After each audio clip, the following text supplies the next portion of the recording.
Welcome, watchers from beyond the plains, witches, warlocks, and spellcasters of nondescript gender identity, along with all of their muggle friends peeping over their shoulder at their slates of scrying through the many, many realms and many, many alternate dimensions. Let me introduce myself. I'm Goon Daddy. I will be the dungeon master for today's dalliance into destiny. And I can't dally alone, so I suppose it is befitting of me to bring in my wonderful cast. Finish taking notes. I had so many tabs open. Yeah, I have that problem too. You poor thing. I don't anymore, but still. I'm also a tab goblin. Oh, hello. Hello! Two tabs open at all times. Hello! I have Hello. solved this problem. I've made myself a folder on my bookmarks bar where I'll put all of the tabs that I should close, but I want to remember them. I have so many of those also. Isn't that what favorites are for? That's the end of the doesn't have bookmarks. something like that. What's especially bad is the tabs that are like open on my phone that I don't know about because they're not like displayed at the top of the screen like they are like, on a computer. And so whenever My phone is so bad. And so whenever I like click on an ad, either accidentally or on purpose, there's a notice like one of your 555 tabs has just been closed. It's like, when have I looked at that many things? I was going to say, it got worse. 63 tabs open, and I opened it, and I was like, oh my god. Oh my. This needs to stop. It got worse when they added tab folders, and I started adding things to folders to then forget about inside the folders. No, Oh, tab folders are the no. best thing ever created. They're like, well, yeah, they're like a lifesaver in some ways, but they're also making my hoarding worse. You know what's a fun thing that people can do to make our lives easier. Is it the Pixie Mart? It's the pigs. They can go trance on down to the Pixie Mart. Pixie Mart is your one-stop shop within the Goon Daddy Discord to gift a character, player or not, with a magical item with the various rarities and priceages listed next to those rarities. Just send a message here live on stream with the item that you want to send, its rarity, the associated amount of monies, and the character you want to give it to, and we will make it happen, and the money will be split between the 5 of us. So there's that, and that's what that is what you at home can do right now. I would just like to remind everybody that you can definitely give us a mighty servant of Leo K, which is basically a mech. Just But, like, more max is what we're asking. More mechs. Our Goon over We here want doesn't more understand giant how many- robots. We could be mechs inside of mechs. I'm saying this mech has an armor class of 22. Freaking Alright. Go-Go-Tron. It hits for every time it hits you with a melee attack, it hits for 4d10 and then knocks you 10 feet backwards. Dip. Do not send our players this. Are you saying? And also, if you're knocked more, I'm just. the amount of distance that you're knocked back is also related to how big you are as a creature. And if you are knocked back upwards of 30 feet, you take fall damage. Interesting. Please don't send this to our characters. I don't know how I would ever deign to retcon this into existence. Anyway, it is time once again for another terrible celebrity impression and an impromptu character question. Today's character question comes from legendary douchebag Seto Kaiba. Let me just pull out the piece of paper. Wait, no, Seto Kaiba doesn't use paper. Let me just tap here on my phone. Yes. Hey, adventuring dorks, it's me, Seto Kaiba. I want to know if you like Blue Eyes White Dragon, because I like Blue Eyes White Dragon, and I think everyone should like Blue Eyes White Dragon. If you don't like Blue Eyes White Dragon, what is a dragon that you like? It better be Blue Eyes White Dragon. Signed, Seto Mother Effing Kaiba. I had to censor that because my parents are still home, I think. Fair enough. Ken prefers his White Eyes Blue Dragon, actually, but... White Eyes Blue Dragon? You see, well, Blue, funny enough, as much as maybe his color, is actually more of a fan of, Blue Jews, white Germans as a card. It's his specialty. That's cool. That's terrible. David is privy to Baby Dragon, actually. Yeah. Skortch definitely prefers Slifer the Sky Dragon. Oh, Slifer, the executive producer, yeah. It has been so long since I've looked at any Yu-Gi-Oh! Dragons. Hold on. I mean, it doesn't have to be a Yu-Gi-Oh! Dragon. It's just, it was a very open-ended question. I just figured it would be in character, not in character, on the theme. That's the word. Yeah, right. I mean, the question comes from Seto Kaiba today because I'm actually using an old life points counter for today's adventure, and so. Oh yeah, Ra's a dragon. He was the first person to pop into mind. So what's Howle's answer to Seto Kaiba's question?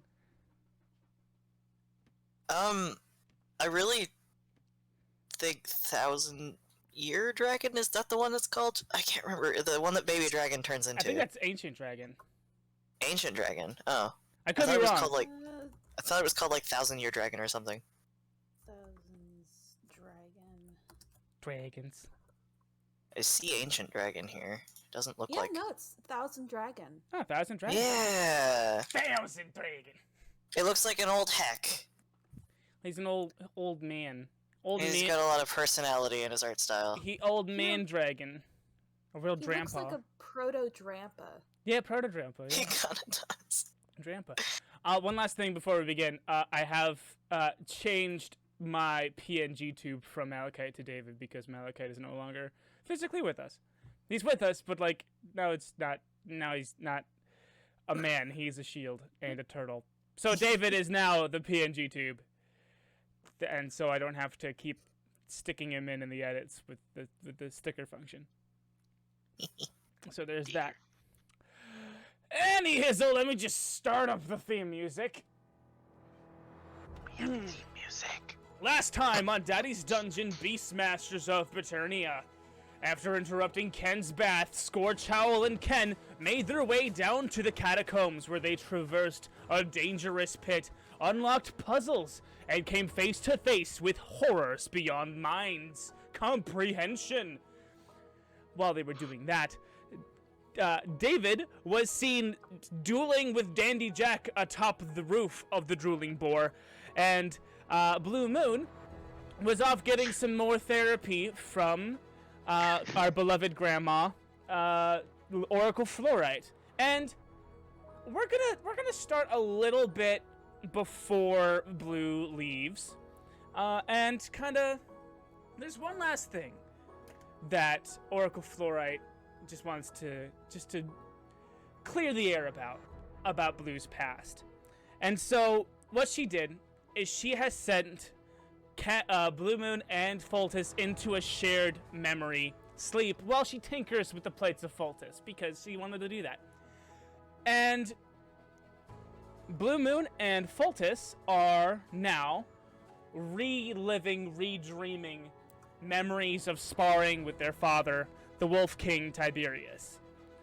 And this specific sparring session is the very first sparring session where Blu Moon actually, kind of won.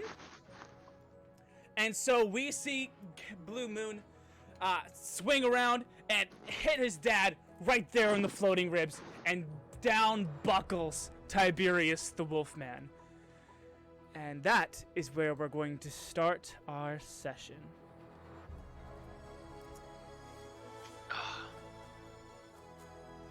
I won! That's a first. So, my son, as we agreed, you can ask me a question. Anything that I know, anything that you want to know. It's yours. I mean, I don't really need to know too much anymore. I beat you. That's the only thing I really needed to know how to do. Yeah, ow. Yeah. Oh, sorry. Did I hit you too hard? It was a good hit. Sorry. Well, I guess if I have to ask anything, how did you end up adopting me?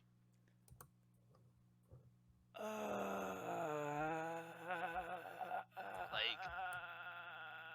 know you said you adopted me, but I'm just kind of Ow! not sure. Ooh. I'm not. Did you find me on the street? Maybe I should get this looked at. But you said I could ask you one question. Yeah, some other time. Sorry. And Tiberius the Wolf King walks away, and we find that Blue's consciousness is being fast forwarded to the next time they spar, and the same deal is struck. And again, Blu Moon topples his father over and is victorious.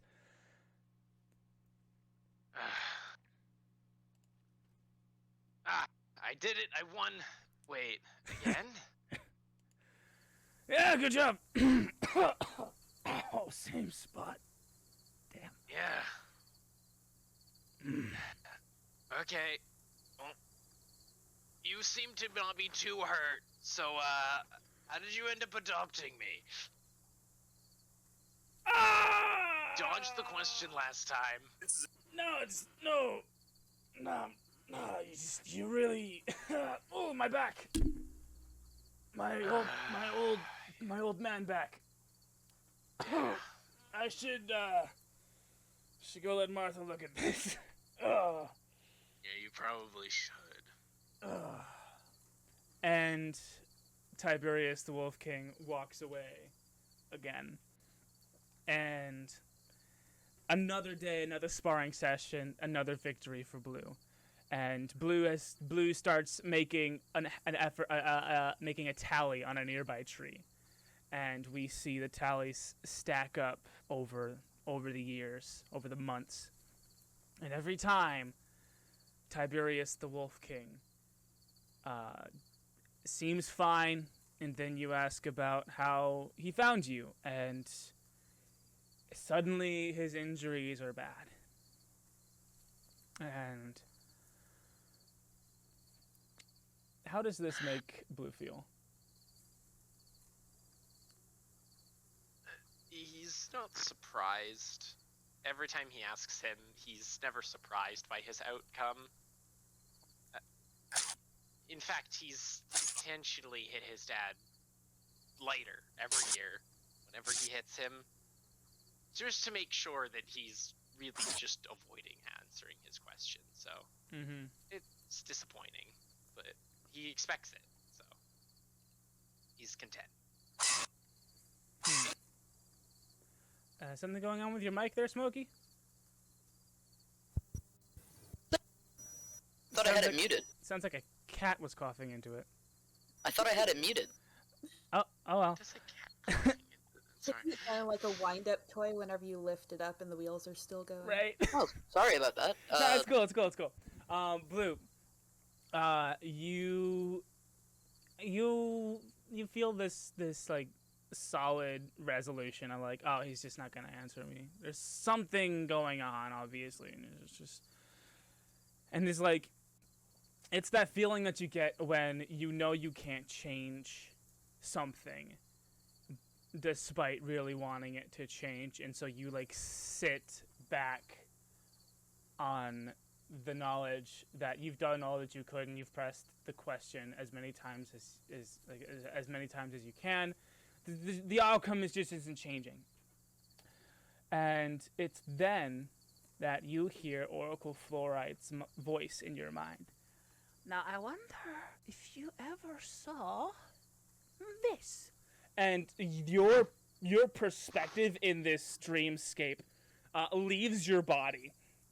And it kind of like it's like the axis is like it's like if the world's a dinner plate, and your consciousness is like the needle dropping onto a record.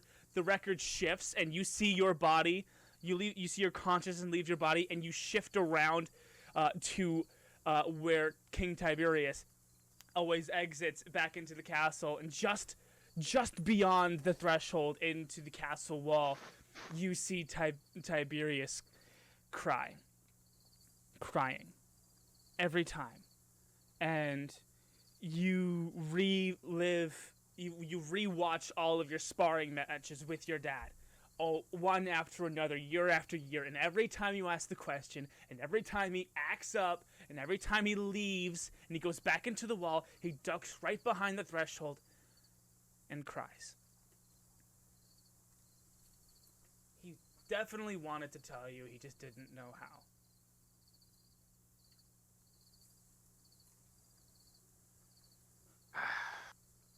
And then the turntable of reality resets, and you're back in your own body, and you are sitting in Oracle Fluoride's hut. Now, I feel like you might understand. What was her voice? Goodness. It's Granny. Yes. Now I hope that helped you understand your father a little more. And both of you, same dad. Just timey-wimey nonsense. So funny. I hope that helped you a bit. Well, not really sure how to feel about it all, but thanks, Grammy. Maybe a walk outside will help.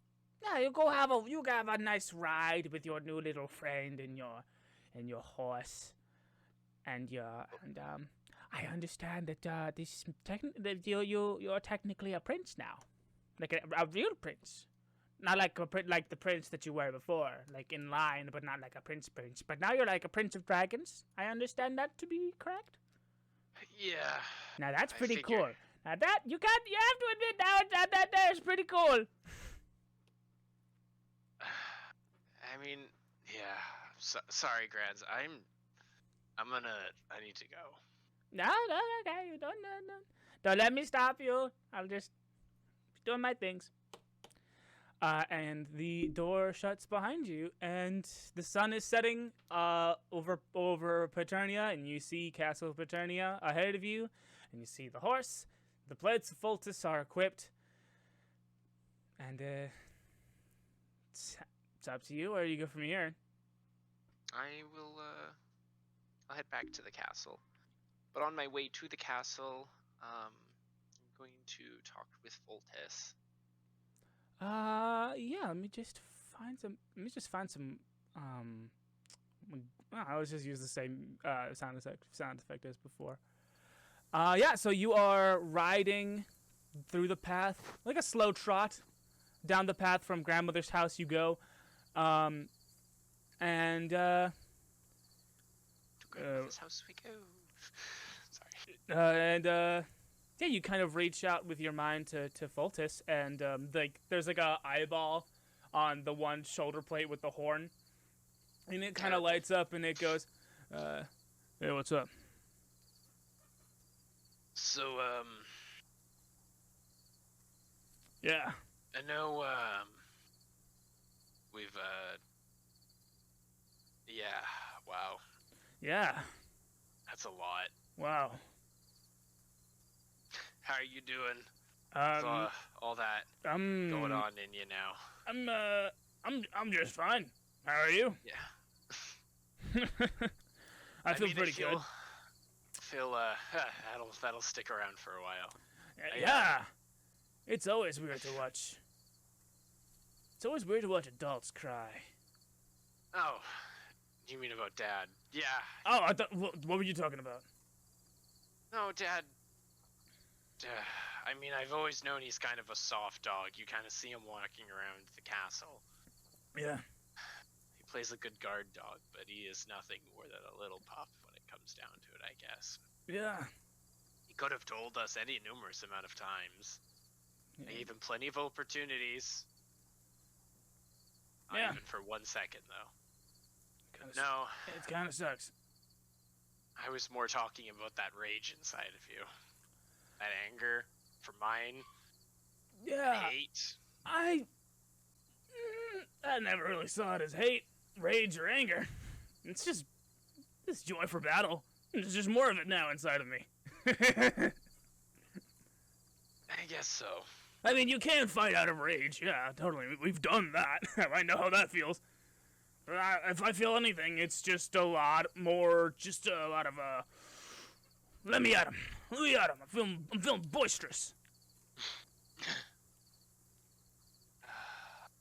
How are you feeling? You just got injected with 200 cc's of pure nature. Yeah, I don't know. It's funny. I kind of feel a little bit numb at the same time, though I really I'm pretty sure that's the tea. Everything a bit more. I'm pretty sure she put something in the tea. That's where that numbness is coming from. I don't know. It's hard to really describe. I just feel at ease. It's a good feeling. That being said, don't think I've lost my edge on the fact that we still need to go kill a creature that no one really thinks we can kill. That's in our kingdom. We got this. We can do it. We got this. As you're approaching Castle Paternia, you see the silhouette of your brother and a familiar feline dueling atop the roof of the drooling boar. Is that? Oh yeah. Oh. Yeah. Oh.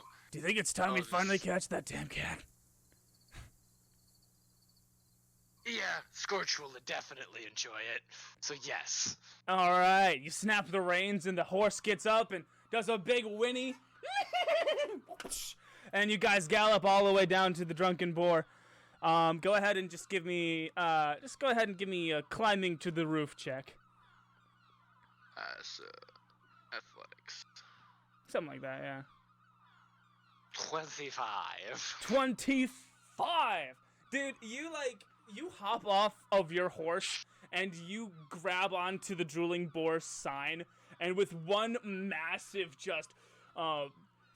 deltoids, chest, back, it's all engaged, and you just it's almost like Superman, just jump up and land on top of the drooling boar, where, to your surprise, only David remains, and he is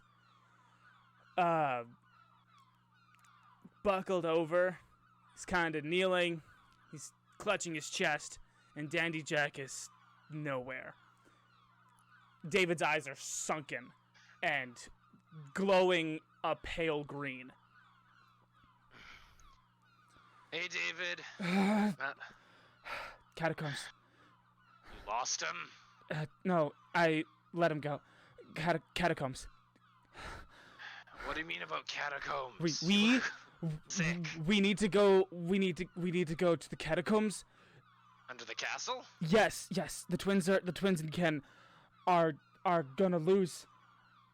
They're gonna lose. It's going to escape. And he tries to get back up by prying himself up with the malachite shield, and it's kind of unstable and kind of shaky because it's a roof and it's slanted on both sides. God damn it. Okay, let's go. I have a horse I brought here. Oh, cool. Let's go. How do you get your brother off a roof?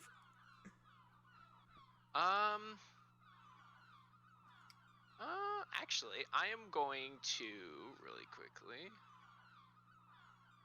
I'm going to say immediately screw it to the horse that I have, and actually, this will be faster. And I pick him up and piggyback him as I transform into a horse. You turn into a horse. I turn into a horse, leap off the roof, and start booking it for the catacombs. Okay, so I imagine you turn into like this beautiful pale blue stallion, and the plates of Foltis conform into like a makeshift saddle. As you leap off of the drooling boar onto an adjacent building, and you keep rooftop riding all the way to the castle gates.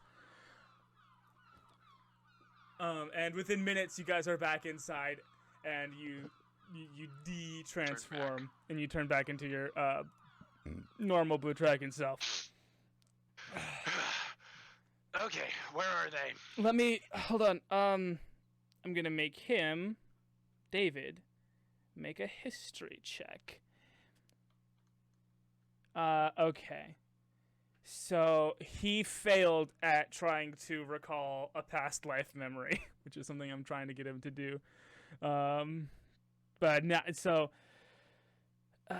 do you remember? Did Skortch and Howle ever take you down to the catacombs, or do we have to go the long way? Because they always were disappearing places, and Could I make a history for that? you go. Yeah, you do that. Okay. 12. 12 on your history check. Yes. You seem to vaguely remember them hanging out around a bookshelf and then giving you a dirty look until you left. No, I know exactly where they went. Secret passages throughout this whole damn castle. And I run towards the room where the bookshelf would be. Yeah, and David, like, hobbles behind you. Oh, for fuck's sakes. I bridle carry him to the next room. Okay, yeah. You're so slow. I used up a whole lot of energy sending my consciousness back in time. Shut up. You guys walk into the study with all of the royal portraiture featuring a Fred Sanfordson lookalike, like his great, like said Fred Sanfordson's great, like the first Sanfordson who ever served the Paternian family. You'd recognize that someone drew a mustache onto that Fred Sanfordson because he was the only Sanfordson that didn't have a mustache. And then you also see Ken's signature. No, what? Is that Ken? Okay, now which books? Which books? Secrets, and then darkness, and then. Hold on, is the signature by the painting? The signature is on the painting, right, Ken? Okay. The signature's on the painting. Yes, the signature is on the painting. Yeah. And so so Blue, what are you doing? David is just randomly pulling books on the shelf. I'm gonna try moving the the painting off of the wall. You see underneath the painting that has Ken's handiwork on it, you see a little yellow post-it note that says, "Do not touch the portraits." Well, that's just really that's piss poor. Anyway, any luck on finding the right book? And you kind of see that like David has succeeded in pulling all of the loose books off of. What do you mean? What do you mean the screen is black? What? Is the screen black? Or is this guy messing with me? It's not black for me. Hold on. Oh, I have an ad. I cannot check. You see that David has successfully pulled all of the loose books off of the bookshelf, and all the books that remain are attached to some mechanism behind the bookshelf. And so there's a book that says secrets, a book that says darkness, a book that says history, a book that says monsters, and then a book that says screw you, David. I'm gonna pull the Screw You, David book. Nothing happens. I'm gonna pull the Secrets book. Okay. Definitely you hear a click when you pull the Secrets book. Is it a multi-combination? Oh, god damn it. Pull the Darkness book. You hear like a spring reset. I hate puzzles like this, but okay. Secrets, and then what was the third book? I already forgot. I'm kind of making It was- this puzzle up on the fly. Okay, pull the other book. Okay. And then I pulled. You know what? Just give me like a best 2 out of 3 intelligence check here. Okay.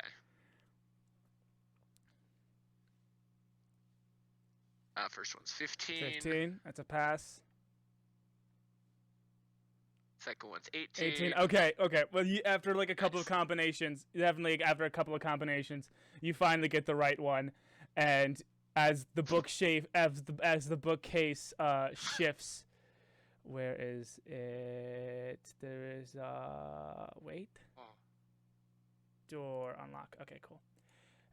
As the bookshelf shifts over. Oh, there it is. There's the secret bookcase. Okay. And the bookcase shifts over, revealing a dark passage into lower levels. You see that Brady Bunch turns the corner once again.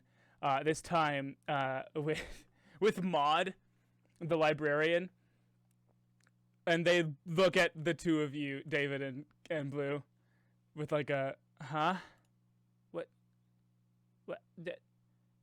The books are. Now, the Maud pipes up and goes, now, why are, not to question but fine, I'll clean it up, Brayden, just, give me a tea, if you will. And David goes, thanks, Maud, and David, like, shoves you into the cavern. Blue. Yeah, you get shoved into the cavern with David, and you guys are now both walking in the not lit catacombs beneath the castle.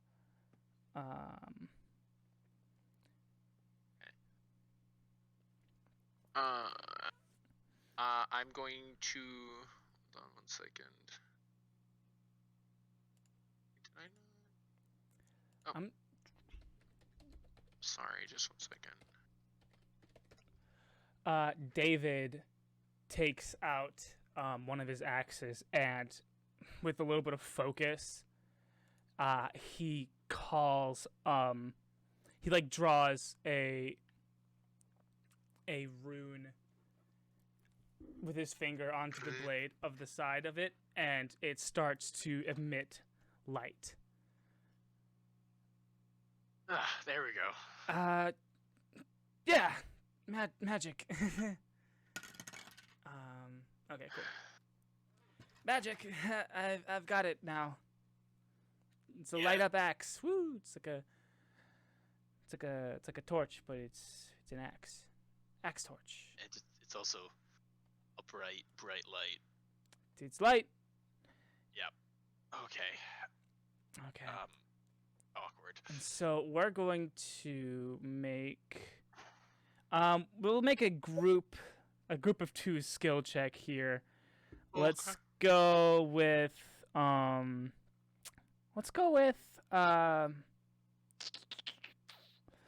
what is the skill you use when you're traversing an unfamiliar cave? Survival? Survival. Yeah. Survival? Okay, let's both of us roll survival. Okay. That's a 3. Oh, well, that's fine. It's a 4 and an 18. Okay. David is in the lead of the 2 of you, and you walk down these creepy, not lit, very damp under passages in the castle that are made arguably a little less frightening and creepy by the youthful graffiti provided by the resident twins. Lots of landscapes and monsters, and an insulting rendition of their aunt on the wall. Fun stuff like that. And David is looking at the wall art when he absent-mindedly takes a step one too far, and Blue, you see him about to step into a very big pit. Just grab the back of his shirt and hold on. And he drops his axe down the hole. It's at this point when Skortch, Howle, and Ken, you see what appears to be a glow-in-the-dark axe pass you in that pit to nowhere. Is that Oh. David's? Is what David's? And you, That axe. Axe? Where's the axe? Down there now. It's down there now. I think you guys are seeing things. Everyone hears the shifting once again, and the slumbering sounds of something big and awful down below. Okay, maybe you're not seeing things. Told you. And you, the three of you, actually do hear David and Ken's interaction. Great. Now I've dropped the light. Ugh, man, I can't see anything. I can't see the pit. I would like to cast Sending. I can't. Why would you hold such a loose grip on that axe of yours? Why did you yank me so hard? Because you were gonna fall into an endless pit and die, but I didn't Well, hear a thank immediately. you. I cast Sending and tell them to stop fighting. I'm hearing So things. which one?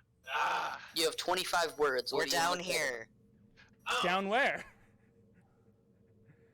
I like poke my head sorta near the pit. who are you talking to?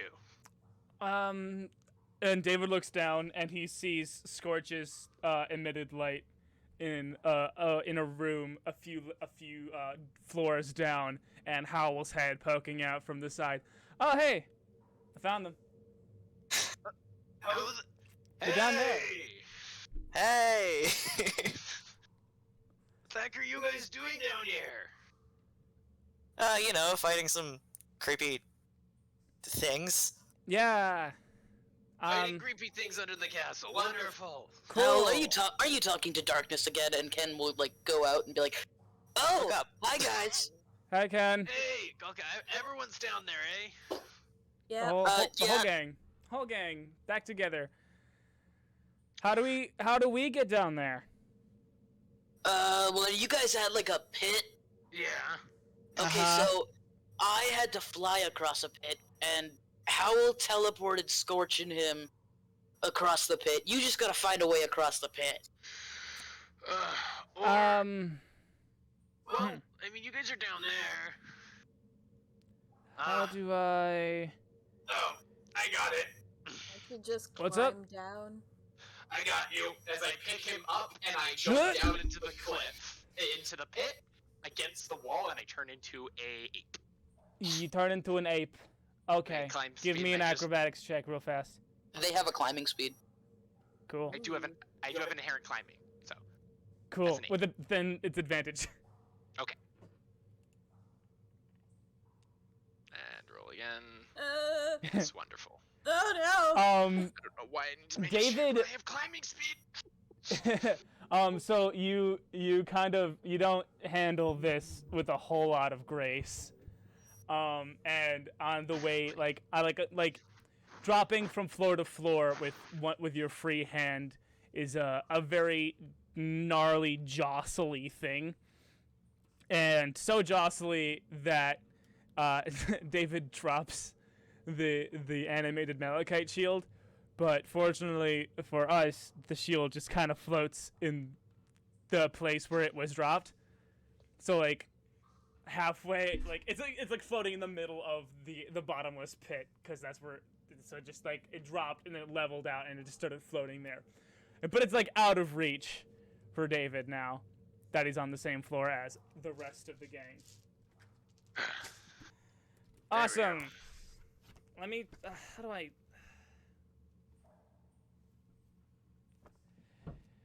Use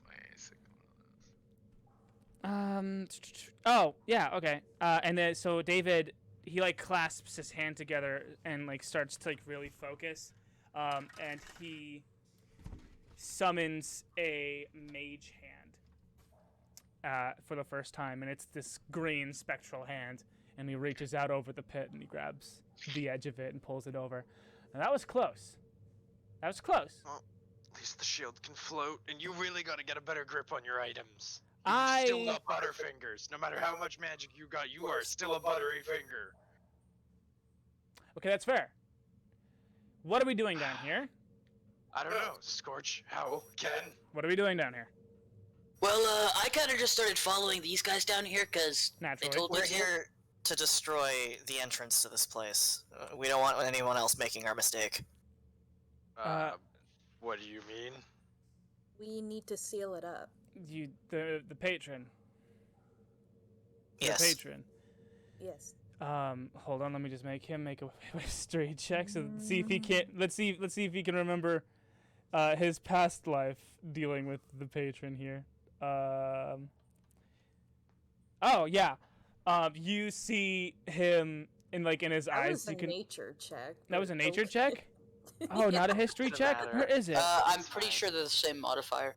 Yeah. No, they it's are. not. Different modifiers. Oh, you For you have David. proficiency? You see David he gets it, but he doesn't remember specifically what it was like to be with in the power game with the patron. He gets it, but he doesn't remember getting it. You know what I mean? It's fuzzy. I'm sorry about that nature check thing. That was a big old mistake.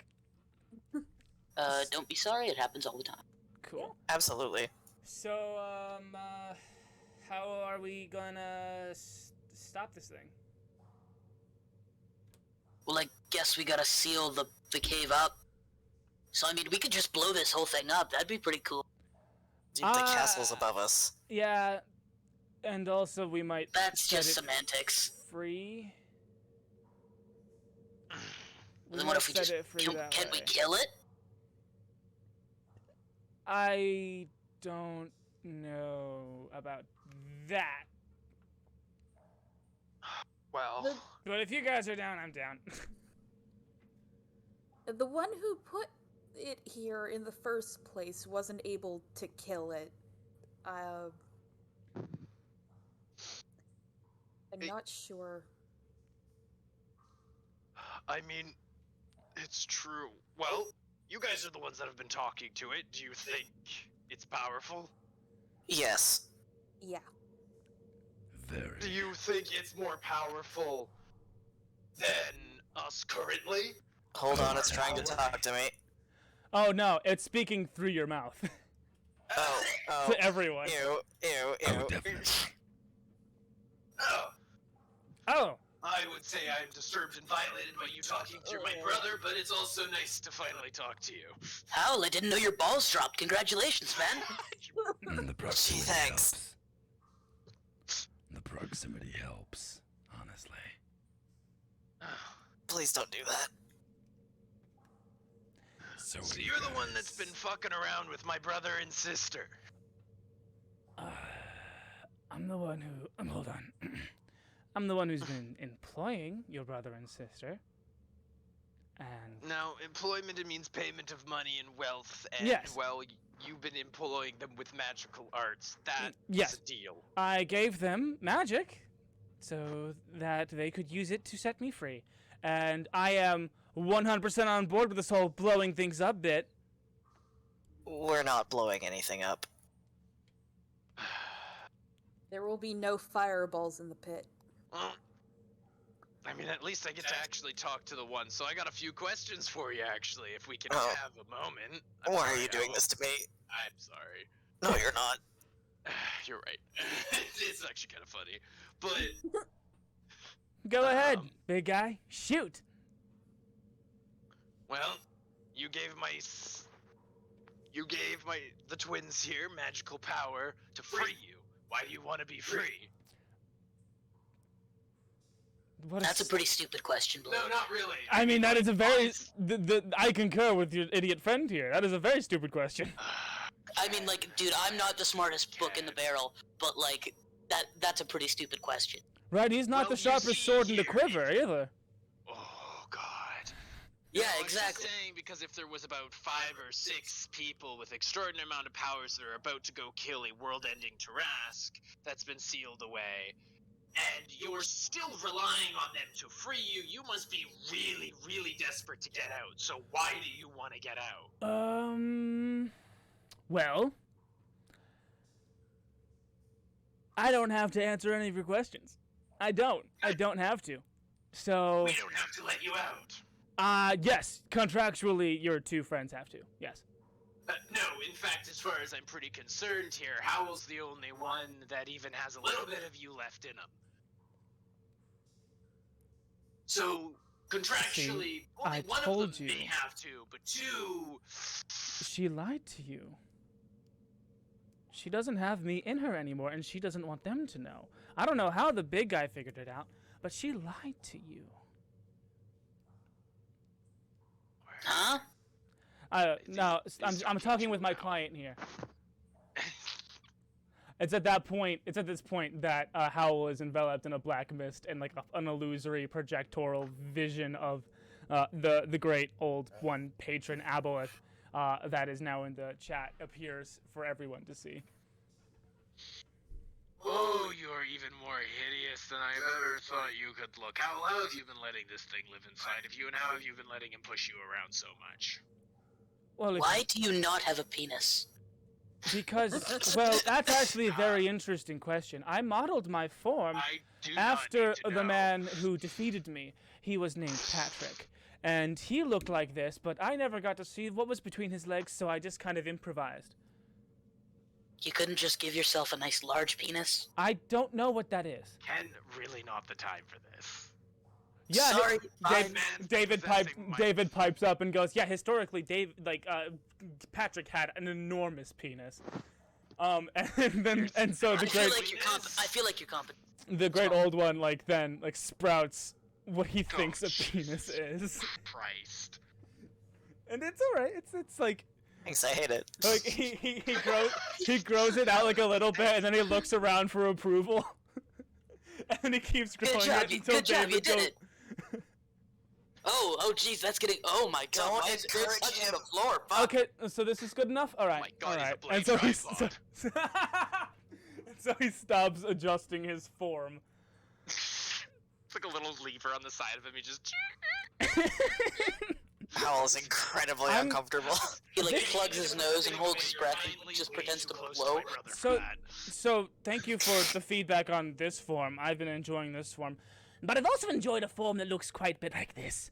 It's at that point that it transforms from that visage to the scrolling through my assets. I hate this part of my. I hate that I have so many things. I need to put these in a separate folder. I really should. So the patron's sexy form disseminates into black smoke and reassembles itself into the short, familiar form of Fred Sanfordson. Ah, little man. Hey, how's it going? Hey. That's why there was 2. I'm sorry, what? Sorry, Skortch. What? This bitch has been fucking around since we got home. I've been, for lack of a better term, fucking around since the day I met all of you. Etherea's gonna hear about this. And she ain't gonna do Dak Diddly like she has done so far. As far as she's aware, I'm still trapped, and I am, and so it's not really her problem. But if you guys are finally gonna fulfill your end of the bargain and free me, that would be just fantastic. What will you do once you're freed? I'll probably get back in contact with the higher-ups, and then I'll probably be reassigned to somewhere else. Let's be completely honest. I've made a big old mess of this mission. So you're just like a really disgruntled employee then. A little bit, yes. It's like someone it's like someone locked an employee in a closet and just told it was for its own good. And so And who are your employers? My employers are, they are ancient big beings that just wanted to spread their kind among the stars. And so they sent me to this planet to help with that. And how do you know that they want you back? What's a planet? They may not. They might kill me for my insolence and my failure. Also, I've changed a whole lot.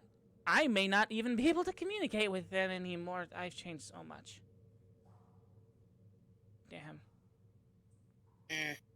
Damn. Well, I mean, I don't see a problem with setting him free. I mean, if he just wants to go back to mom and dad. Ken, make a dexterity saving throw. Dex save, okay. No. It is at that point when the large slumbering sounds get louder, and the castle, the catacombs quake, and a black tentacle rises from the pit to nowhere and snatches Ken up and drags him down below. Oh, fuck no. Oh shit, but Ken!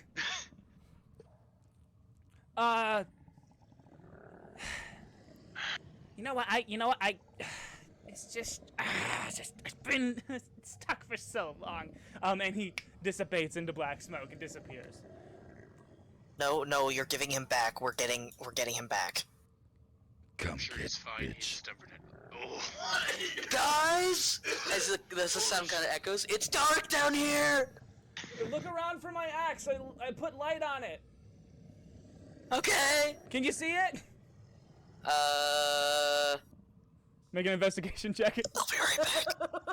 I rolled perception. Perception? No. You're kind of being flung around all willy-nilly. No, actually, I'm kind of. Whoa, God, I'm gonna throw up. Make a Constitution saving throw.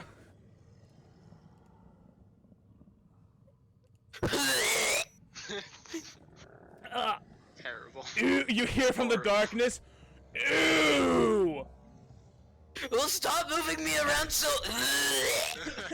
Oh, God. Okay, so your friend is captured by a big tentacly thing beneath you. What do you do?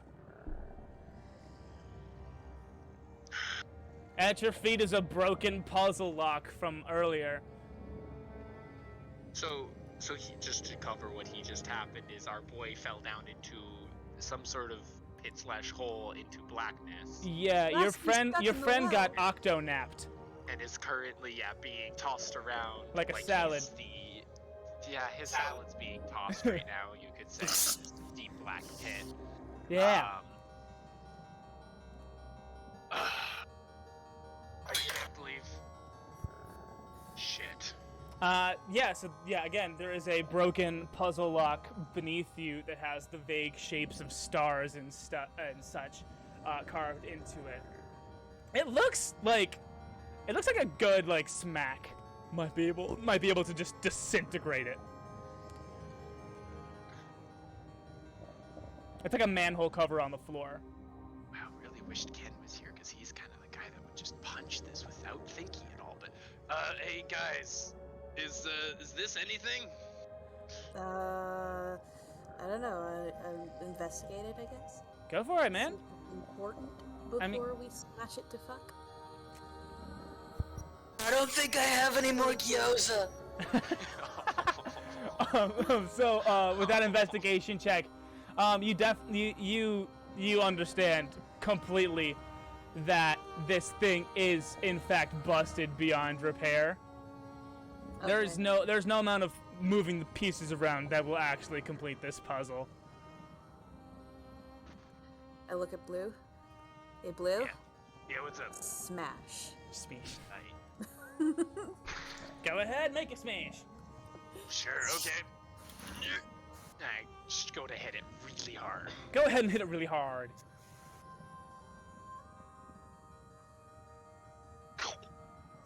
$26. How do you do it? What's the crit? I was like, I mean, like, I've been really enjoying this feel-good, like, kind of vibe mode that I've been in, but like, okay, and he just really quickly just pummels the shit out of it. All right, and the manhole-sized lock just crumbles and falls away down into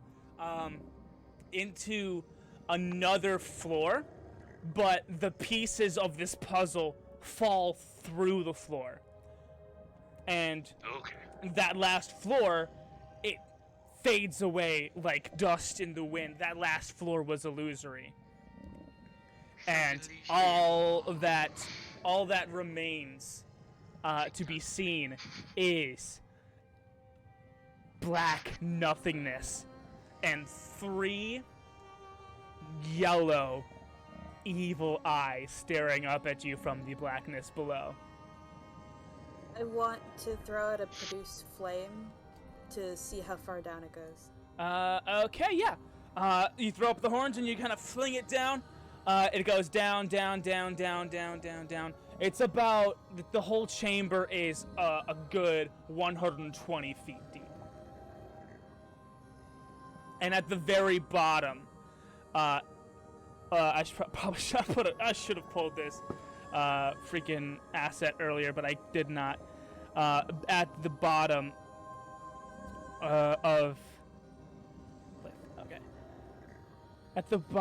of this chamber is a round, pale black, just evil, 3-eyed, multi-tentacled thing. It is the aboleth, and it has Ken in its singular free tentacle arm. Surrounding it are limbs that are chopped off and are held with glowing golden shackles that are being corroded and weakening with time. And that's all that you get from throwing your fire down the black pit. Okay, do I get a sense of how big the chamber is? Yeah, it's 120 feet deep, and it's about 80 feet in diameter. It's a cylindrical chamber.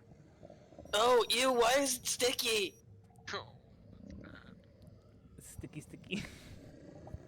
You're so sticky. So what do you guys do? Sounds big enough to summon Jewel.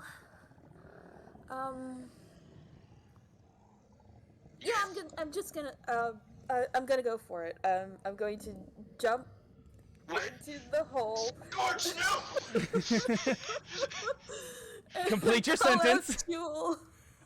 Yeah, okay, and a complete in probably the most anime protagonist thing to ever happen in this show, just about yet. Skortch jumps in, just balls flapping in the wind, and grasps the brooch that holds her cape together, and calls out the name of Skortch, and the entire room lights up in this brilliant orange and gold light as the Phoenix of Fire makes herself present within the aboleth's chamber. And Jewel grasps you in a talon. Okay, I want to ask the others to jump down on Jewel.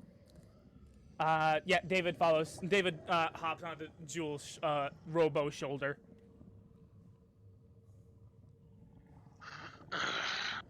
Come on, go, Howle. Howle is hesitating for a moment, but he eventually... Yeah. Okay. I fall behind. Okay. As soon as we're all on, I want to dive bomb the aboleth. Okay, everybody. Roll for initiative. Pogtastic. I need to find out what the aboleth's thing is here. That is a terrible initiative. We are all below 10. Initiative is Dex. Which is just funny.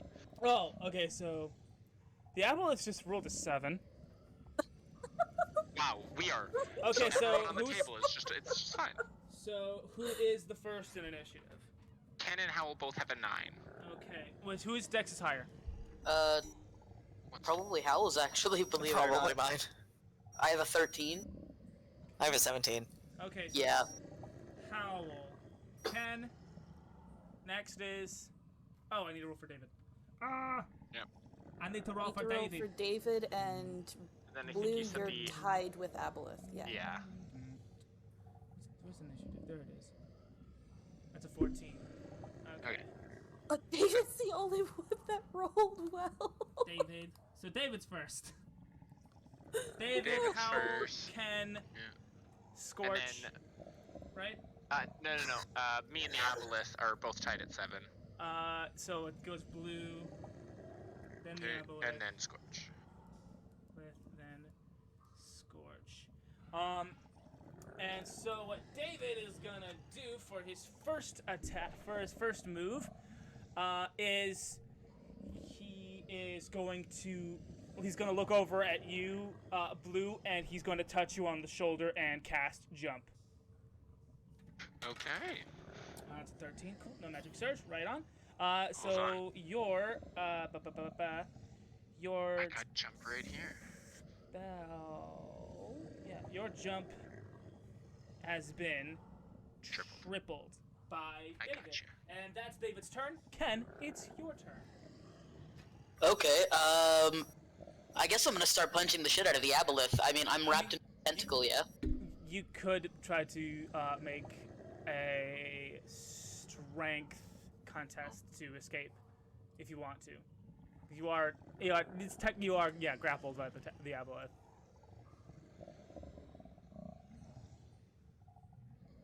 So that is something you could try to escape the grip if you wanted. Okay, yeah, I'll have a go. Cool. Okay, so is that an athletics check? Yes. Opposed athletics. Okay. No! The Aboleth rolled that's a 9 plus 5. So no. So no, you do not escape. Okay, then I'll just use my bonus action to make an unarmed attack against it. Yeah, okay. Punch it.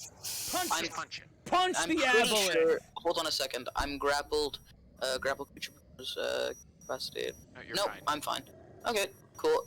Cold damage as always. Cool. So that's what That's a 23. that's a hit. I mean, how could you not hit? You grappled to it. It's Yep, gripping you. let's go. It's gripping All you right. good So way. for my one attack, I hit for 9 damage. Hit for 9 damage. 9 cold damage specific. 9 I don't know cold. if that's it. Cold. Sexy. Is that a thing? What? Does he have skill saving throws, actions, multi-tentacle, I mean, I already said that it gave you.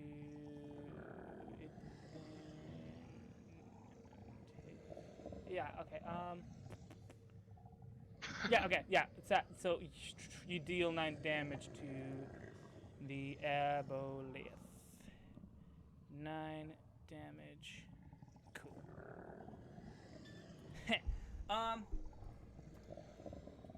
Yeah, you punched it. You punched its hand. Good job. It's now. Yeah, that'll be my turn. So. I skipped over Howle. I'm sorry. Oops. Yeah, Howle, it's your turn then. Yeah, you're descending into the chamber on the back of Jewel, the Phoenix of Fire. Yeah. I'm not really sure about using Eldritch Blast on it.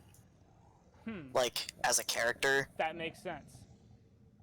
It's understand. force damage. As a character. Fair As a enough. character. As a character, yeah. If you would like, I will let you take a round just to ponder your power. Yeah, how about like a Arcana check or something? Yeah, go ahead. Go ahead and make an Arcana check. 22. 22. So. Ow. So when Howle lost her connect, when Howle was doing, when Skortch was doing the challenge by La Riviera, she wasn't able to use some of her magic because she lost her connection to the aboleth. And so it stands to reason that you can't use some of your magic because you're using it against the aboleth. But as you saw when your sister was fighting with just her own magic that was strictly of her element, strictly of fire, didn't seem to be hindered by the lack of connection to the patron. And with this 22, I'm also gonna tell you that you feel a secondary magical connection somewhere in the castle to you. You are magically connected to the aboleth, but you are also magically connected to something else in the castle that you can't put your finger on. So you have a bonus action left. I'll use it to shillelagh. Charging up that shillelagh, make that wind cotton candy on your hitting stick. Blue, it's your turn.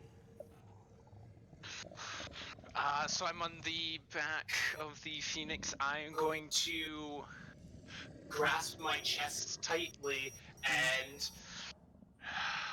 the primal urges that call upon me. The rage in battle that fuels me. Part of this power be released, but through controlled manifestations of nature. I release my primal urge, and I cast the ability Guardian of Nature. My elongated, so like my fangs in my mouth grow even larger, my claws gain even bigger, and I become a little bit more hunched over as I jump down on top of the creature. Okay. Let's go ahead and do an acrobatics check, and if this goes badly, I'll make you take some damage. But I do not foresee it going badly. I think it's just strength-based attacks, right? Yeah. So I was just checking my thing. Okay. 19. No damage. Actually, I'm gonna let you go ahead and just make a jumping, do like an armed attack. Like a free attack, yeah. Okay. An armed attack, yeah. Just because you jumped really hard and you're going a little primal, going a little nice. It's with advantage, so I'll roll. I should just set it with advantage, but I keep forgetting. So 17. 17 actually clashes. Okay. And so the aboleth sees you jump down, and it is going to make a melee attack with its tentacle. That's a 14 plus 9 to hit. I believe, yeah, that'll hit. Go ahead and make a tremor save. Okay. What did we say was that con? It's like a tremor save is the same as a death save. That's what we said. Okay, yeah, right. It was a flat 20. Yeah. Ooh, 4. You get one stack, and you got one stack in tremor, and you take 12 points of bludgeoning damage. Go ahead and make a DC 14 Constitution saving throw. Yes. Saving throw. Ooh, 6 for that. And you've become diseased. The disease has no effect for 1 minute, and can be removed by any magical. We shouldn't be knowing these things that you're saying. Oh, thanks. So what everyone sees is Blue get a little more savage, get a little more primal, jump down off of the back of the phoenix of fire, and get slapped by the aboleth's free tentacle, which was holding Ken, and Blue gets slammed into the wall. And you see, those who are watching can see that the horse head of the plates of Fultus, like, it shudders a little bit at the pain, in kind of a sadistic enjoyment. And that's the end of Blue's turn. No, I still got my action. Oh, okay. I'm going to make a greatsword as I slammed down on it with my claw, get hit back. Mm-hmm. I reach to my back with my left arm and pull out my greatsword, and I slash at it. Go for it! And, oh, fuck's sakes, I'm just gonna roll that with... I guess I'll roll flat and roll that with advantage. Jesus. Okay, so that does not hit. Does not hit. Its weird skin is tough, and you can't cut it just yet. Is that the end of your turn? Yes. Okay, cool. It is now the aboleth's turn, and it's gonna go for second. How many attacks does it have? Okay, 3. Okay, so its first attack is going to be on Ken. With it only has. I'm grappled by it, so it has advantage. I'm pretty sure. This is yes. So what it's going to do is try to slam you into the wall with its free tentacle. It just rolled a 19 plus 9 to hit. Yeah, I think that'll do it. Yeah. Okay. So go ahead. Go ahead and take 12 points of bludgeoning damage. Okay. And make a DC 14 con save. Okay. 12. 12. You I actually have no idea what disease does, but I should probably read up on that. Just worry about it afterwards. Yeah. Okay. And with its second action, it is going over, and it's going to look up at Howle. I need to go make a look at my notes here. Look at my notes. Okay. So normally this would have been a DC 14 saving throw, but it is going to now be a DC 18 wisdom saving throw, Howle. Oh. Don't like that. I don't like it either, honestly. I got a 15. Okay. Howle's eyes, Jewel can see it and David can see it. Howle's eyes roll over black, and Howle is now enslaved by the aboleth. Which means I'll be making your actions from until you snap out of it, Howle. Alright. Skortch, it's your turn. Howle casts fireball. I don't have that, thankfully. Skortch, it's Howle. Skortch, it's your turn. Yes, And you I... saw your blue brother get slammed into a wall and then try to make a sword attack, and you saw your turtle brother get slammed into a wall, and that's it. You weren't really looking up to see your brother Howle get blacked over in the eyes. Mm-hmm. Yeah, so I want to have Jewel go down and just, like, do a claw attack, basically, like full-on bird of prey on top of him. Right on. Go ahead and make a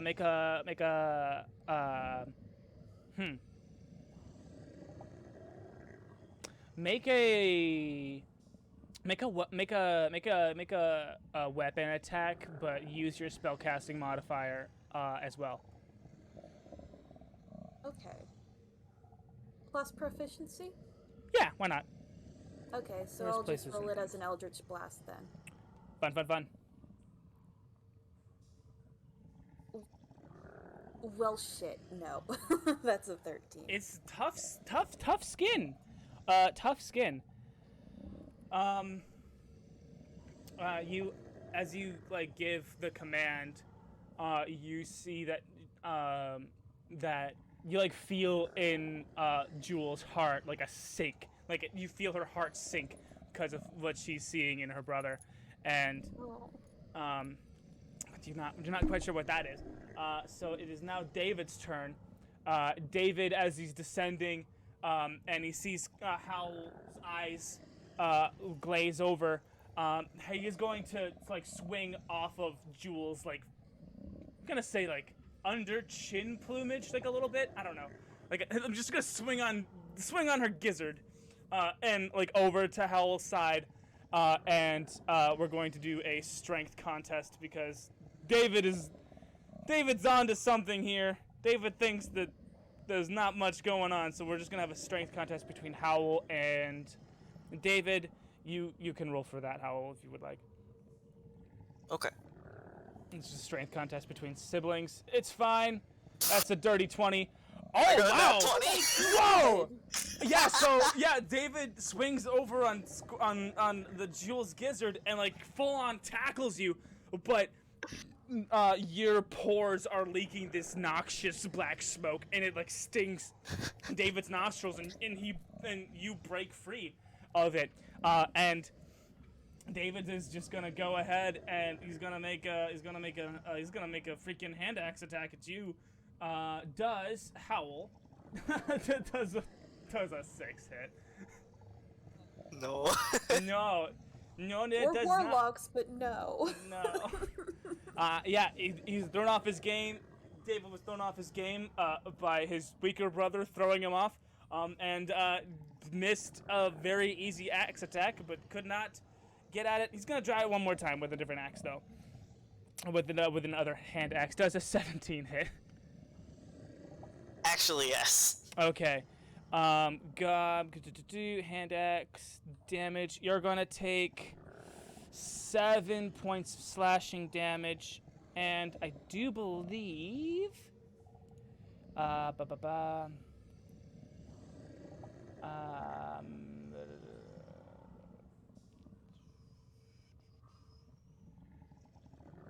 reaction. Takes damage. The target can repeat the saving throw. So go ahead and give me another Wisdom 18 saving throw, because you took damage. Okay, but I have a very bad thing. Oh no! What's your very bad thing? Hellish Rebuke. Oh, okay. So if I don't pass this wisdom, nah. I mean, you can't take reactions while you're enslaved. So, no, Hellish Rebuke does not come into play here. Okay, because I thought the aboleth would use it. Nice. That would have been. Yeah, that would have been crazy. terrifying. That would have been gnarly. Yep. But you can't take. Yeah, you can't take reactions as was okay. Yeah, no, you don't break free from the aboleth. No, not at all. Speaking of the aboleth's control, it is now the enslaved Howle's turn, and Howle turns away from David and walks down, with scary poise and balance. Howle walks. If he's moving 5 feet, if he was within 5 feet of David and he's moving 5 feet out, David could make an opportunity attack. Just saying. This is true, and he is going to make an opportunity attack. But as he's doing this with scary balance and efficiency. Okay, cool. So you take 4 points of damage and go ahead and try to break the control one more time, Howle, for me. It's 18 Wisdom save. Yeah, just taking the damage. That Ooh, is so close. With being sliced in the back by your brother, the light flickers a little bit, but you just get back into control. And Howle, again, with scary efficiency and balance, is walking down the wing of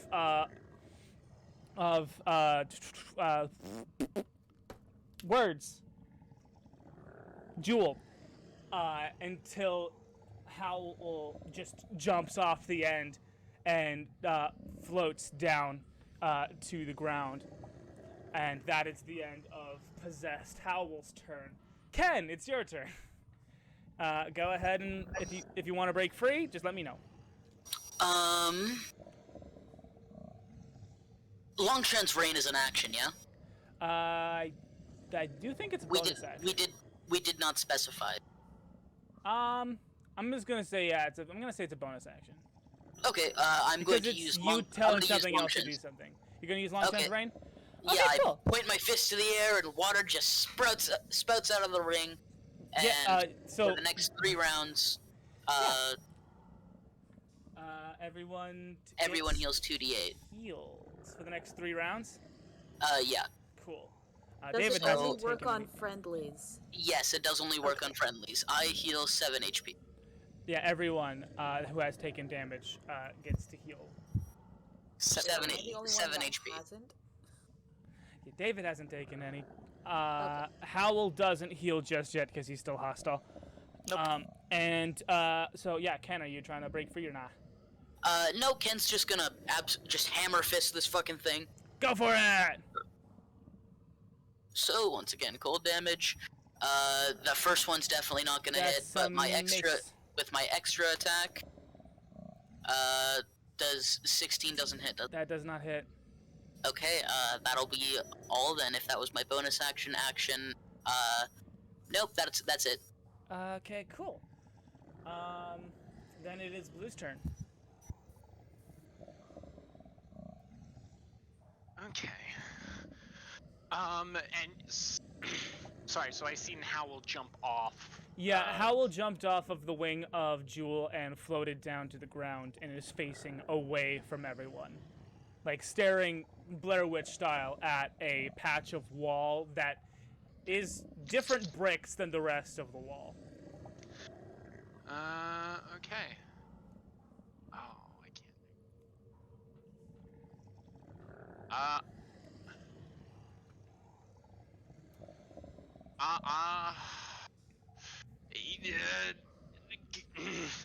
God damn it! As he jumps down at Howle. Okay. Go ahead and make an attack against your brother. Can I attempt to make a grapple check instead of an attack? It uses the same thing. You can. I mean, that will restrain him. That will not give him an opportunity to break the enslavement. Yeah, I know. Okay. I just wanted to make sure that's what you knew what the outcome was going to be. So yeah, go ahead and wrestle your brother, Hal. Okay. Against your will. That's a 9. Okay, and then you make yours. Again, what the hell? Howl's aura is so black and nasty. It stings Blu Moon's nostrils and causes just irritation in the eyes and a weakening in the muscles. And Blu is unable to hold his breezy brother back. God damn it. I need to heal at 7 HP. And then as my bonus action, I am going to heal myself with my dream magic. So Right on. I'm just gonna heal 1d6 HP, and then that'll be my turn. Okay, cool. It is the Aboleth's turn, and it is. It only has the. I keep on forgetting it only has the one arm. I put a handicap on it for that very reason. It's gonna make a tentacle attack again with the arm that it's holding Ken. On Ken. Ken, that's a 19 to hit. Sexy. Clash? That's a clash? Alright, That's cool. a clash. How do you clash against being whipped around in a tentacle? Well, I'd say it probably slams me against the wall, but it hits on his but the wall hits, or his shell hits the wall, and he, like, lurches forward as the shell hits the wall using the momentum he just gained, slams down with his fists again. Okay, go ahead and make your free attack, and if this crits, you can break free. Ah, dip. So close. Well, that's okay. I It still hit. That roll hit. damage. Roll 10 damage. 10 damage. Right on. 10 damage. Cool. This is so fun. I love that I'm using a dual disc counter for the life points here. So is that Ken's turn? That wasn't my turn. That was the Aboleth's turn. Oh, it was the Aboleth's turn. Okay. The Aboleth is going to then use the same Ken tentacle and try to attack Blu Moon. That is. Oh, that's a crit. Oh, that's a crit. So that's. That's 24 bludgeoning damage on you, Blu Moon. And go ahead and make a DC Constitution 7 throw. Constitution saving throw. Constitution 7 throw. 16. 16. Alright. So you succeeded on that. Okay, cool. And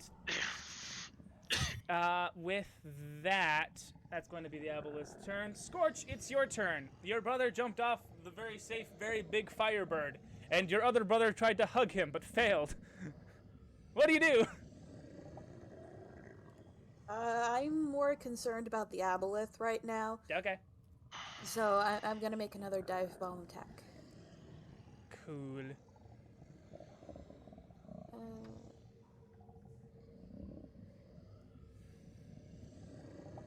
Oh, that's much better. 24 to hit. That's a hit. Roll that diggity damage. What are we rolling for damage? This is still Jewel. Yes. Okay, give me Give me 66. It's a 66. it's a big bird. Because it's not you doing the action, I'm gonna say that commanding Jewel to make an attack is a bonus action. Okay. Just for clarity. 66. 24. 24 damage. 24 damage. Very nice. And then I'll throw 2 Eldritch Blasts at him myself. Cool. First one doesn't land. Does not hit. That sucked. Does not hit. It hit the edge. Turn? It was on 20. Does not hit. Yeah, that was. Oh well. That was my turn. It is now David's turn. Who is still on the back of who's still on the back of Jewel, and he is looking around, and he sees up on the ceiling. And you know what? No, I should. Let's be fair. Let's make a check. Investigation.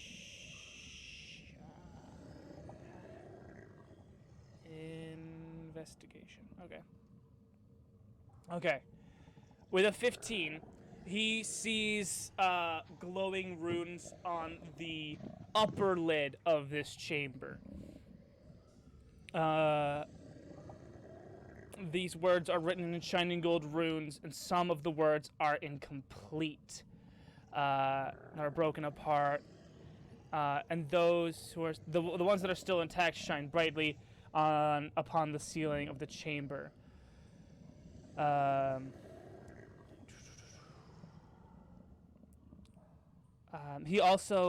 David looks down and he sees like a section of the floor that the aboleth isn't covering, and he sees a section of runes, and he's understanding what they said, and he's just starting to put some things together, and he fucking jumps. He fucking jumps down on the aboleth, and he's gonna try to make a big ol' great sword attack. And that's a clash. And so the aboleth swings with the Ken tentacle, the Kentacle, and it's what is it? It's a +9. 7 plus 9 is 16. 16. Oh, dip! That clashes. That clashes with David's armor class.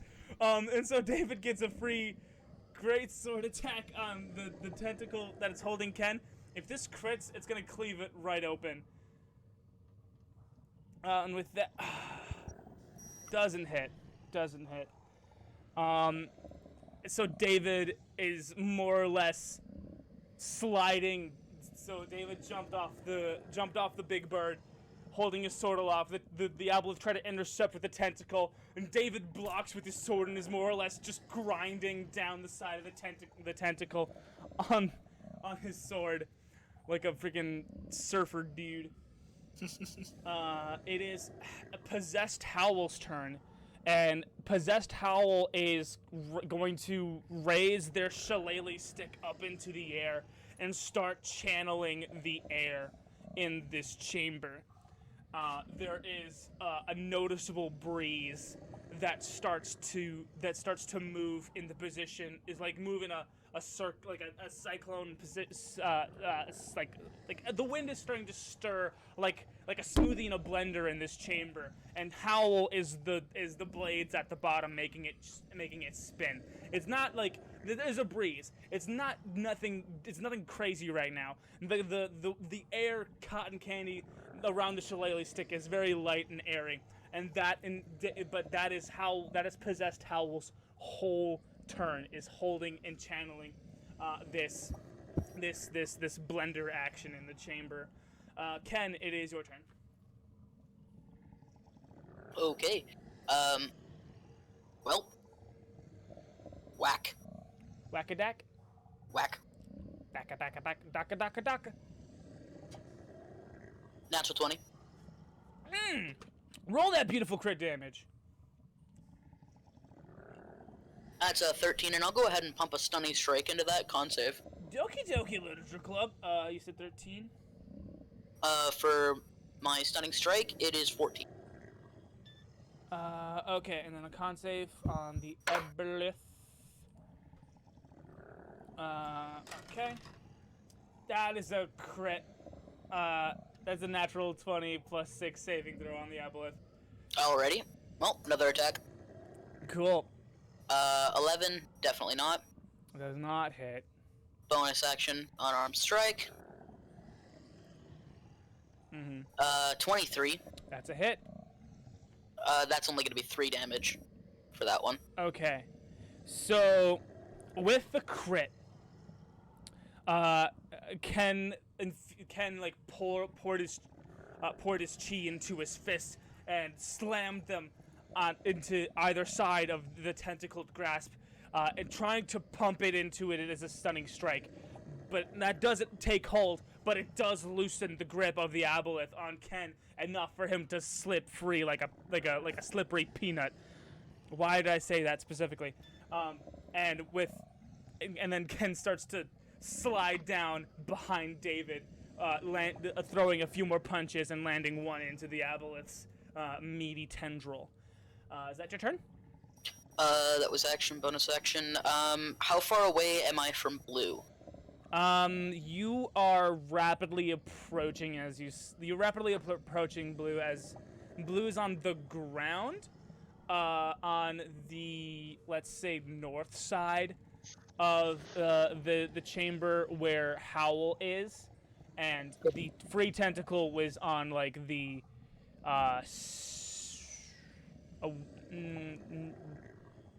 northwestern side of the Okay, so I'm heading towards him. You're heading towards him, yeah. Also, Longshan's Rain, gotta roll for that. Yes. Everybody, if you are missing health, just go ahead and roll. Awesome. It's 2d8. Oh, damn, that's deuces. 16. Pop yourself off. Hellas, yes, broski. So, is that your turn then? That'll be my turn, yeah. Okay, cool. Blue! Ken is freed, and he's sliding down the tentacle after your, following your brother. What I should say specifically, using my movement, I want to angle myself so that I'm going, like, right towards where Blue is. Yeah, you can surf that, USA. Fuck yeah, let's do it. Okay, Blue, it's your turn. No. Blue? Oh, sorry, I had it backwards. Hello. For a moment, as I wasn't able to get a good hold on Howle for a moment there, it's gonna just. God damn it, you're not looking well. I'm gonna try to grapple him again. You automatically succeed. Oh, okay. You're grappling him because Howle, in his possessed state, is just holding his staff aloft with both hands clasped.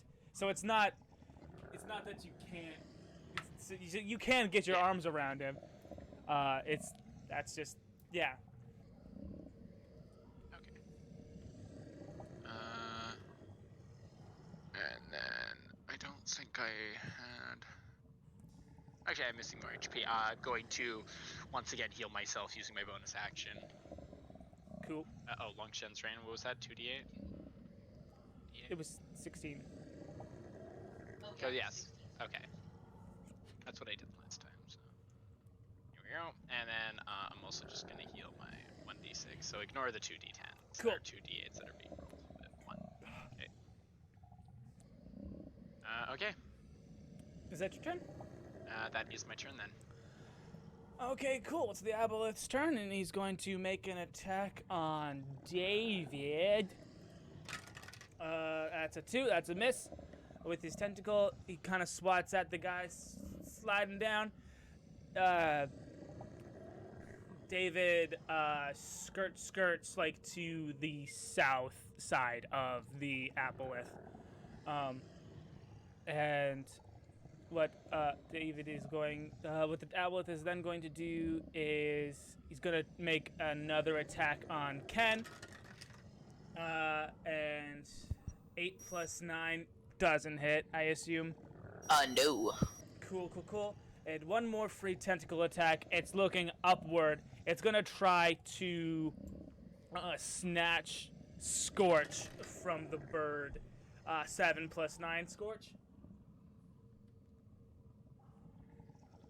To hit. Skortch, Yeah, 17 that hit. hits. That hits?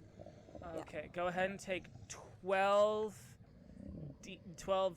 bludgeoning damage, and let's go ahead and let's do a strength contest between Jewel and the aboleth. Your spellcasting modifier will be Jewel's strength. Okay. So I'll just make a charisma check then. Mm-hmm. The aboleth rolled an 11. Oh yeah, the 20 beats 11. Okay, yeah, you take the bludgeoning damage as the tentacle wraps around Jewel's claw, but Jewel's claw, like, pries it open, and you are not taken by the aboleth. It is now your turn, and, I mean, you are now in very good striking distance of this tentacle. I am. Let's go for it. Doing her claw attack first. That's a 20 to hit. That's a hit. And then we said 66. 66, yep. Be slashing damage.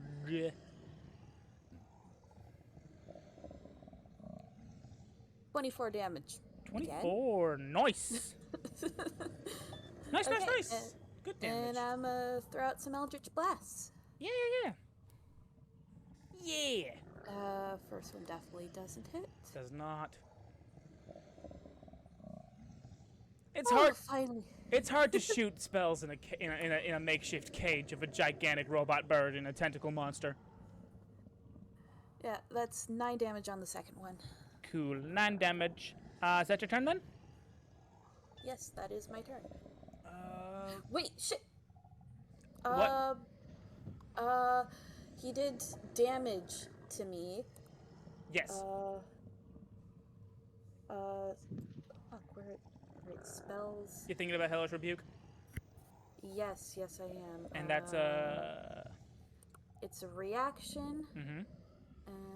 And it has a range of 60 feet. Okay. Cool. What kind of saving throw is it?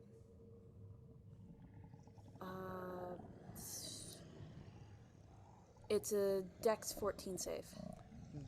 Dex 14 save. It rolled a 13. Nice, okay. It's got a -1 to Dex. And it rolled a 14. Oh. 9 damage? 9 damage for 4 d10s. Oof. Big oof. That's a huge oof, and that's my last spell slot. Okay. And so David has made it to the south side of the aboleth, and he plants himself down by the runes that he spotted before beneath the aboleth, and he is, he goes down, he drops to his knees and plants his hands down on the runes, and he's just trying to he's making an Arcana check to see if he can't trace the rest of the runes, like one of those, like magically he's trying to like figure out, like stretch out with his magic sense to see if he can't feel what the rest of the runes say. It's gonna be very hard for him, but he's gonna try anyway. Okay, with an 18, he's got a pretty good idea. He starts to like shout out loud. I take the fame and transform it to the flea to your undoing. What does this even mean? Reading. Ah. And out of anger, he's gonna just go ahead and make an attack with his greatsword on the aboleth, and misses. That's the end of David's turn. Howle's turn. Possessed Howle's turn. He is still channeling this windy attack or spell, and the wind speed in the chamber grows more fierce, and more fierce and much more violent.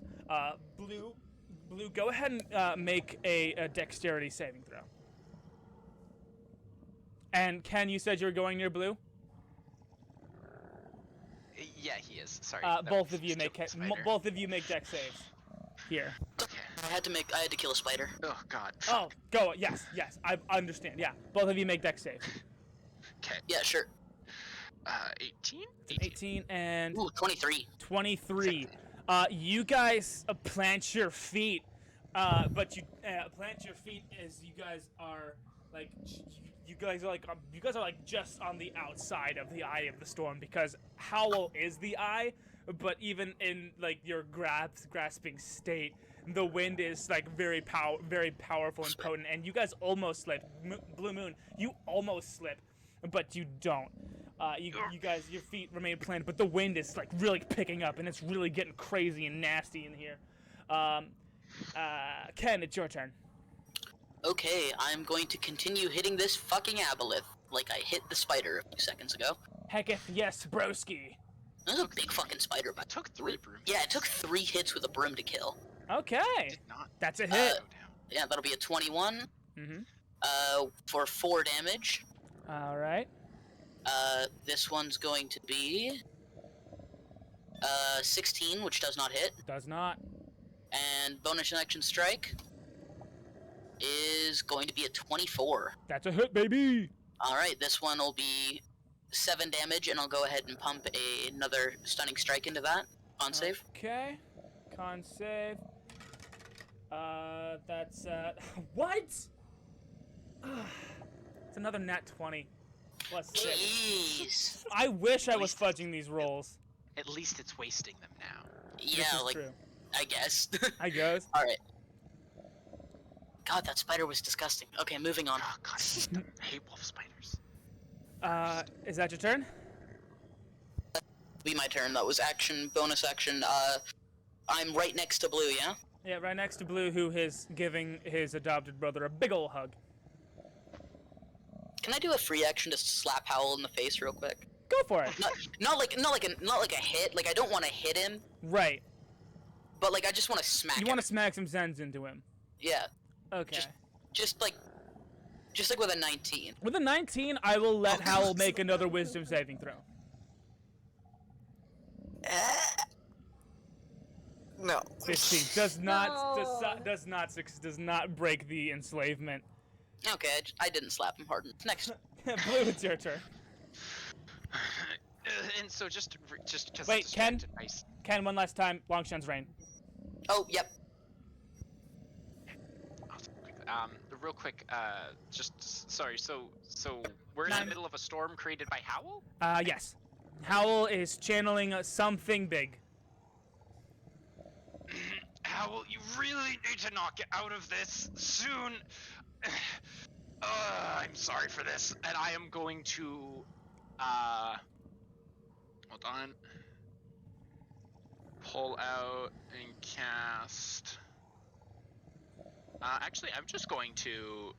I'm gonna just hit him in the gut really hard. You're gonna hit your brother really hard in the gut? Yeah. All right. Make an attack roll against Howle. And it's a strength-based one, so I have advantage right now. Sure. So 16 will go for, or 18 will hit, I presume. Cool. How much damage did you just do to your brother? 4 damage. It's an unarmed strike. Okay, make another wisdom saving throw. So just kind of like gut punch him. Gotta beat an 18 on your wisdom saving throw, Hal. Please. 8. Come on. Son of a... Out of it!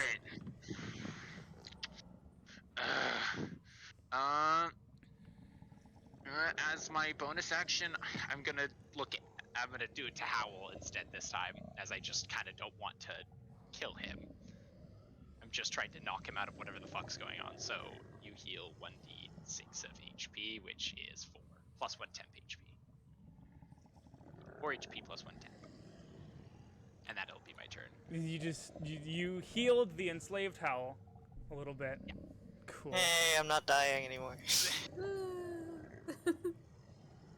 Well, dying a little less. Okay. It is now the Aboleth's turn, and it clocks at David reading the runes beneath it, and it's going to make an attack roll with his tentacle. It's an 11 plus 9. That hits. David takes 12 bludgeoning damage. No, not heal. Stupid. You were already max health. 12 bludgeoning damage. Cool. And let me just make sure I have the... Did I not give it to him here? I have not. I'm so dumb. And the tentacle flips around from David and makes a beeline towards Ken. Ooh, that's a fail. I don't know how to do this. With a fail, on a natural 1 on this attack, Ken, you slip by it really fast, and the tentacle gets sent like straight into the wall, and it's going to take 2, 7, 8, 9, 10 points of bludgeoning damage from just slamming it, like basically stubbing its toe. And that's gonna end its turn because that attacking is lost all luster for him just now. As like stubbing your toe would.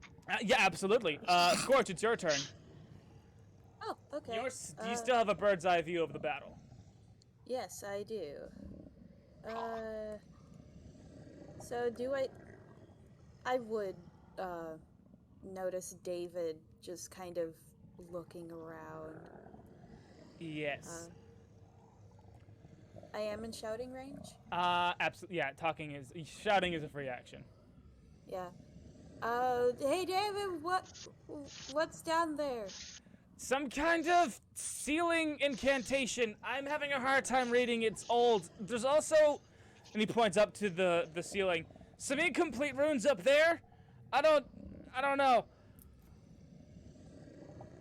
Okay, I'll actually take Jewel up to go investigate the ones on the ceiling as...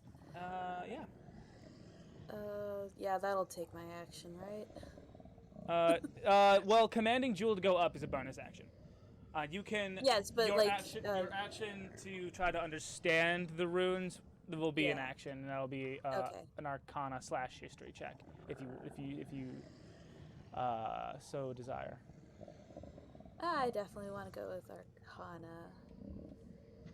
Modifier is the same for both. 18. 18, yeah.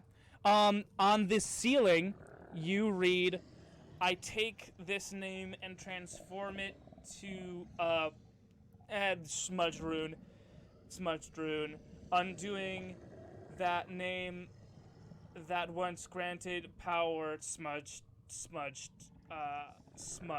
and then the word tyrant.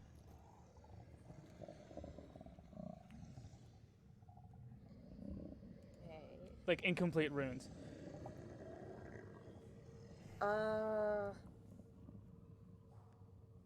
Hey David, what do yours say that you can make out? Mine says, I take your... Oh wait, that says...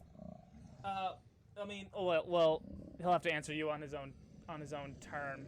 Free actions can come at any point in the entirety of the combat. You don't need to be on your turn to talk to another person. Okay, fair. Yeah, so David shouts back up, I take your Oh wait, no, that says name, and transform it into a key to your undoing. The name that once granted power will now take yours away. That's it.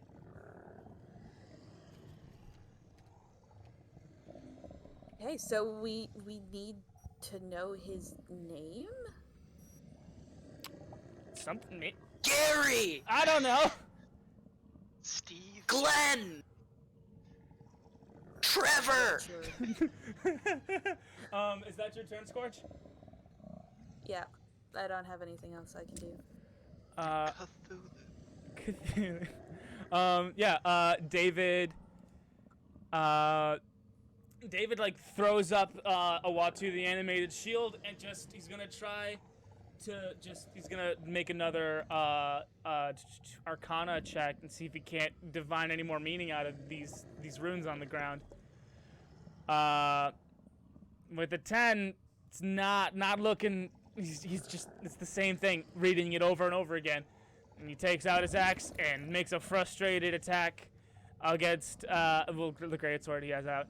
And makes a frustrated attack against the aboleth, and misses. Fuck it, another one. Just a bunch of angry attacks. Another one. Both of those attacks Another miss. one. And David. I've already made him do too much already. It's now Howle's. Another one. It's now Howle's turn. The wind gets greater and more fierce, and more dangerously fast. Where is the wind? There we go. Excellent. Go find it right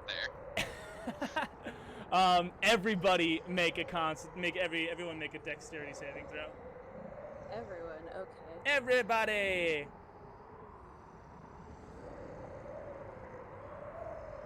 Dex saving throw. What's the DC? Wait, hold on. Let's see. That's a 21, 11, 13, and a 22. Okay. Blu Moon, you are lifted up. Your feet are lifted up off the ground by the force of the wind. Ken, you're still planted. You're doing that nice sturdy turtle stance. Skortch, you are ripped from the claws of Jewel and start to float around haphazardly in this monsoon that your brothers created. David is like gripping onto the animated Uatu shield for dear life, but he's not flying around. Let me make Skortch, you take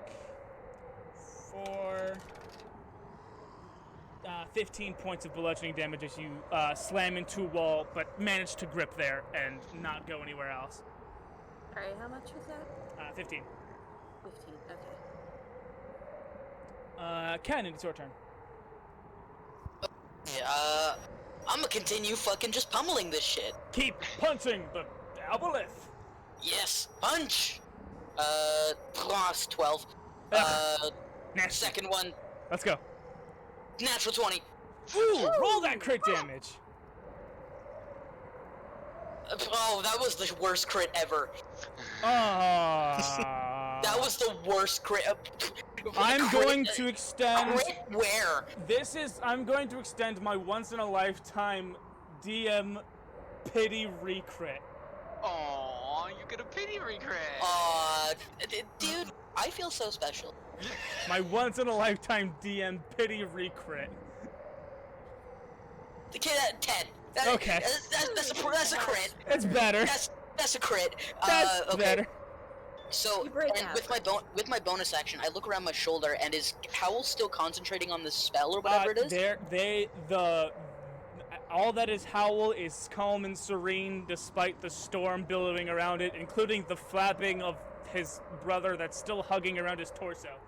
God damn it. Okay, Howle, I'm so sorry, but I'm gonna knock your teeth out! Okay. With my bonus action strike. Okay. That's gonna be a 24 to hit. 24 to hit Howle. That's a hit. Oh, yeah. He takes 3 3 points of damage. Roll your wisdom save if you still can. If you still can. If I still can. If you still That can. is just the worst thing Like, to still can you? say. That's horrifying. Goon, can I? I don't know. You're the one who. It's your health. It's your health. You're the one who should be taking care. I mean, you are possessed, but you are I mean. I got that one! Wisdom check. Oh my gosh, Howle! Why am I only rolling good for bad things? This is worse than the Crin. Oh no. Ken, is that your turn? Yeah, that'll be my turn. Blue, you are a flag in the wind, and Howle is the post. What do you do?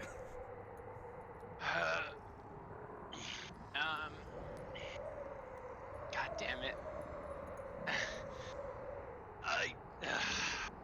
Fuck it. I'm so sorry, Howle, as I am going to, as I'm tightly gripping on with my one right arm, I'm reaching back to grab my greatsword. Oh no. I'm sorry, as I'm going to hit him with my greatsword. Oh no. Oof. Okay. Advantage. Hey, look, guys. First time I'm actually putting the advantage thing on the advantage. Hey. 18. Oppa. Yeah. Roll the damage.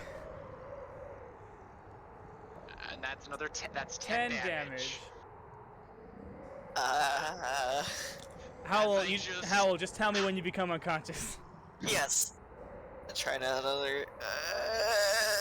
It's a 15. It's a 15. God damn it. No, freaking. Where do you hit Howle specifically with your greatsword? I just kind of I'm going for his legs. Okay, yeah. So you swipe the sword down with your big muscular dragon arms, but you're fighting against the wind. You do manage to do some damage to his legs, but all that is Howle is serene and channeling this massive typhoon underground. It is now the aboleth's turn, and the aboleth is going to reach over with its tentacle, and it is going to wrap the tentacle around Howle's shillelagh stick. And it too is going to channel its essence into the monsoon, which now turns black and purple and noxious. Oh shit. And that's going to be its turn. Skortch. Last chance.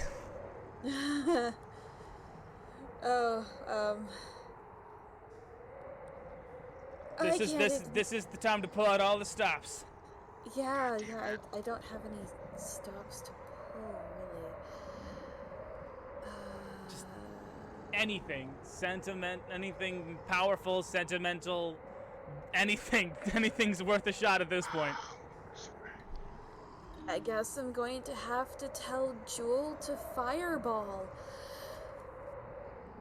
It's... Fireball would affect Howle,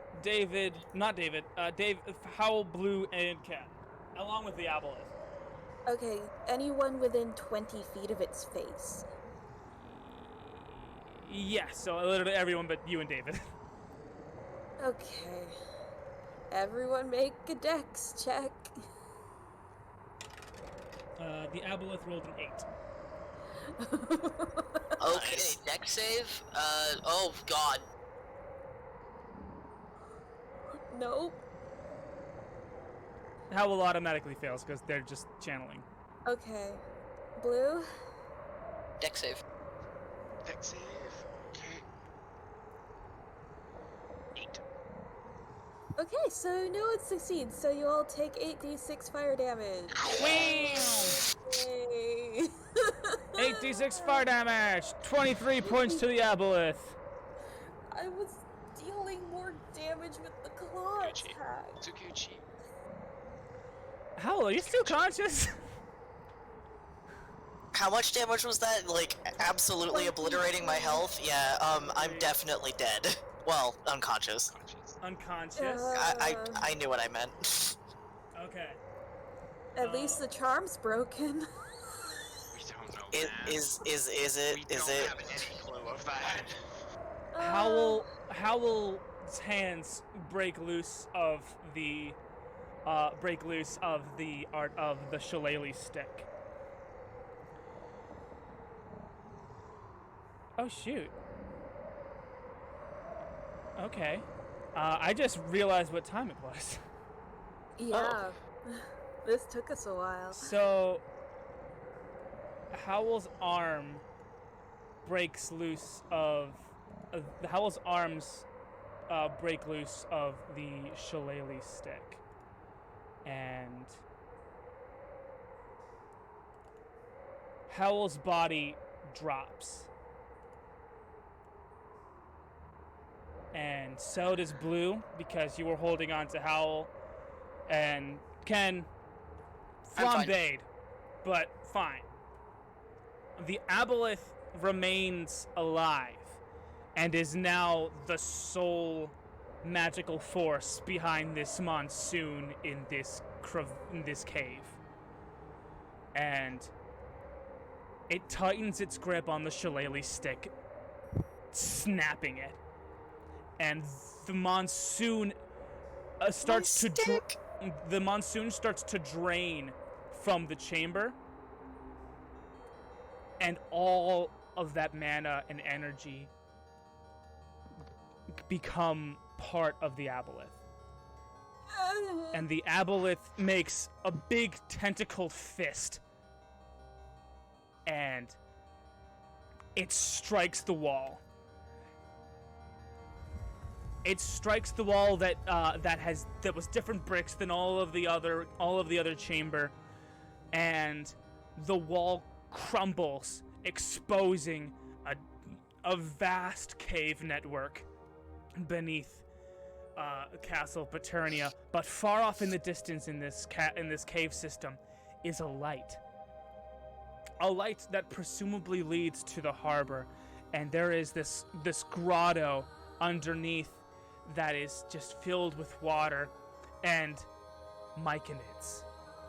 A whole community of myconids and the little myconid houses, all surrounding this peaceful underwater lagoon that has now been interrupted by this very powerful aboleth attack.